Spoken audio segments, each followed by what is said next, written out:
आज आपण केंद्र सरकारच्या तब्बल 69 लाख पेन्शनधारकांसाठी आलेल्या सर्वात महत्त्वाच्या ताज्या अपडेटबद्दल सविस्तर माहिती घेणार आहोत.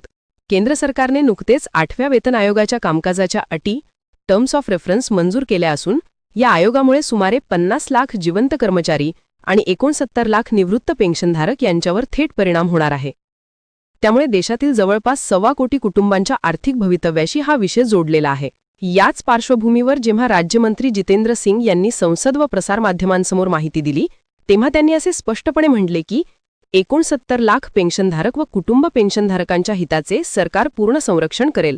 याच वाक्यावरून सोशल मीडियावर असा दावा पसरला की सरकारने 69 लाख पेन्शनधारकांना थेट मोठा बोनस, थकबाकी किंवा थेट पेन्शनवाढ जाहीर केली आहे.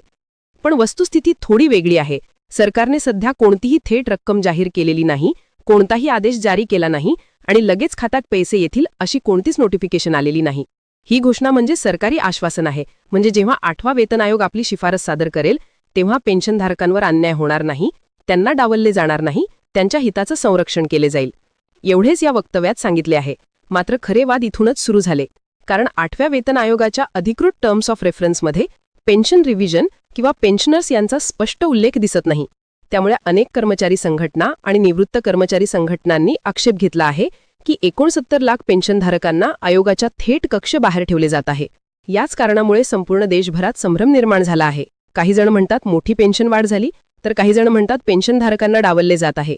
खरी स्थिती अशी आहे, सरकारने थेट पेन्शन वाढ जाहीर केलेली नाही, पण मंत्र्यांनी आश्वासन दिलं आहे की जर पगार वाढणार असेल तर त्यानुसार पेन्शन रिव्हिजन देखील होणारच. म्हणजे कर्मचाऱ्यांचा फिटमेंट फॅक्टर वाढेल, नवीन बेसिक ठरेल, त्याच सूत्रावर पेन्शनचे गणित केले जाईल.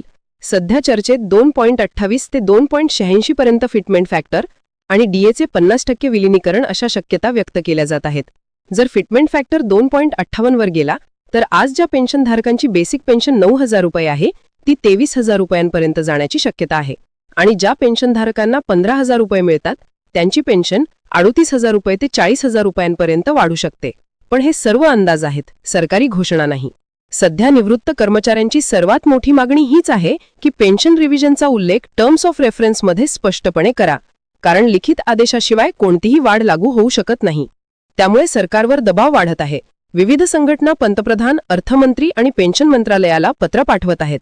त्यांची प्रमुख मागणी अशी आहे, 8व्या वेतन आयोगाच्या शिफारशी 1 जानेवारी 2026 पासून लागू करा आणि त्यात पेन्शनधारकांना थेट समाविष्ट करा. सरकारकडून मात्र एवढेच उत्तर दिले जात आहे की पेन्शनधारकांच्या हिताकडे दुर्लक्ष केले जाणार नाही. याचा अर्थ निर्णय अजून झाला नाही, फक्त आश्वासन देण्यात आले आहे.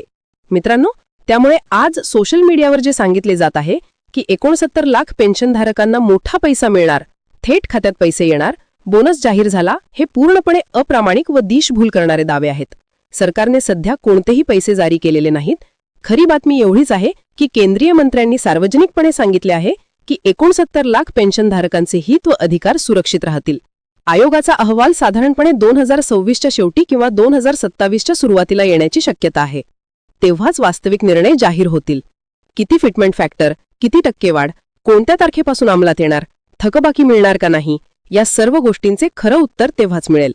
आत्तासाठी केंद्र सरकारकडून अधिकृतपणे एवढाच संदेश आहे की 69 लाख पेन्शनधारकांचे हिताला सरकार धक्का लागू देणार नाही. तर मित्रांनो, अधिकृत नोटिफिकेशन येईपर्यंत कोणत्याही पैशाची अपेक्षा करून आर्थिक निर्णय घेऊ नका.